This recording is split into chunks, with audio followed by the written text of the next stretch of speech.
Hi, I'm Austin. Welcome back to another episode of Chinese Cultural Spotlight here in Sydney. Now, in China, there are actually a lot of different festivals, traditional Chinese festivals, and among the most notable include Chunjie, the Spring Festival, Zhongqiujie, the Mid-Autumn Festival, and Duanwujie, the Dragon Boat Festival. Now, the Dragon Boat Festival itself, which you might not be super familiar with, actually has a lot of different customs, myths, and activities that are enjoyed throughout May when this festival is celebrated. Now, one of those, of course, is the world-famous dragon boating, which you might be more familiar with. Nonetheless, we're going to be exploring all of those different activities today, and hopefully by the end of this episode, you'll have more knowledge and understanding of this traditional Chinese festival.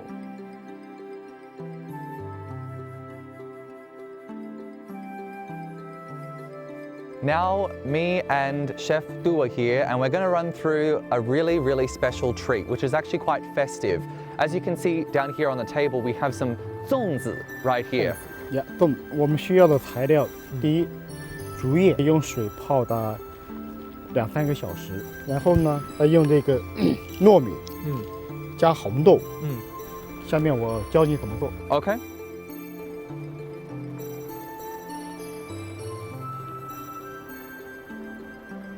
Oh wow, okay. Very methodical. Let me see if I can do that. Okay, so I saw you do like so. Yeah. You fold it over. Yeah. And then Back. fold it over again. And you get the little pocket. Yeah. If you can see that. And then you open up the pouch. Yeah.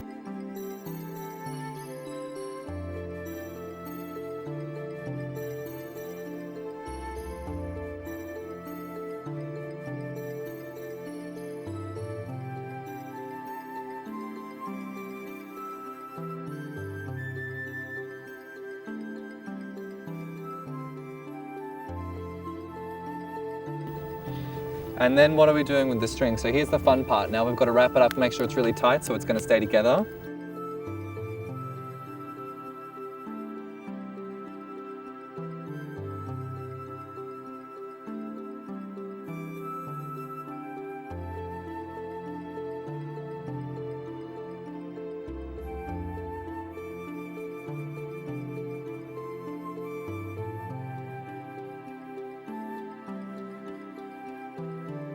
And so the cool thing about 粽子 is the significance behind them. So although you might be wondering why it's wrapped up in this bamboo leaf, the reason is because these treats are actually a way to commemorate a great warlord. And there was a warlord called Qu Yuan in ancient China, and he actually committed suicide in the river. And so civilians could make 粽子 and then chuck them into the river so that the fish would eat the 粽子 rather than Qu Yuan's body.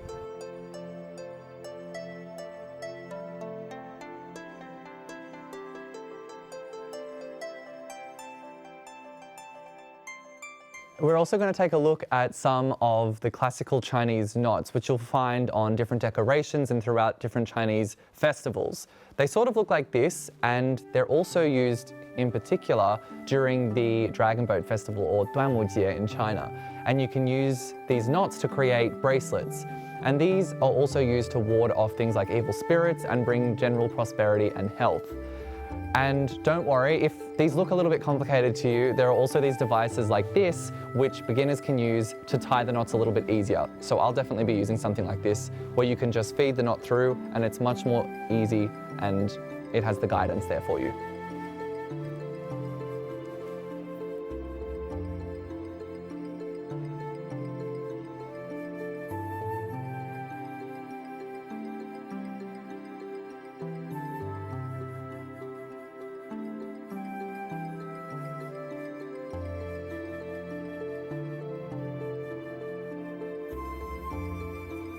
Here we have the dragon head of our dragon boat, and right at the very end of the boat you'll also see a colourful dragon tail.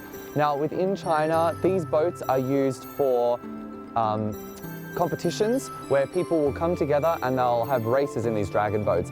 Now you're probably wondering what the difference is between these boats and a regular racing boat used at, say, the Olympics. Well, today we're going to find out, so let's go.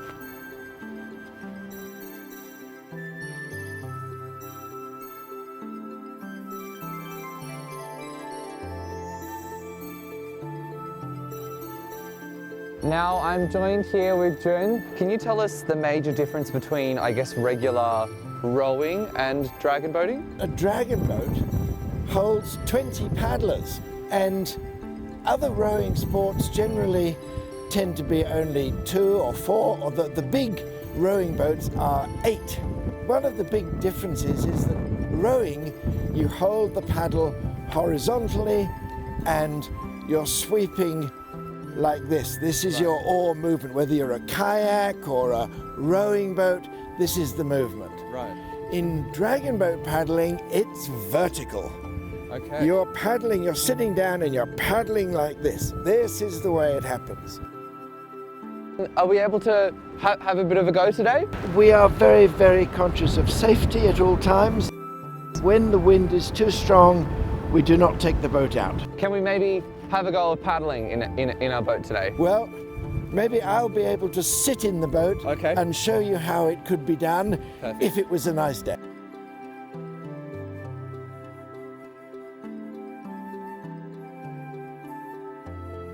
Left arm right up over your head to make sure it's vertical. Yep. Get that paddle down and lean forward. There you go. And lean forward. You're not leaning.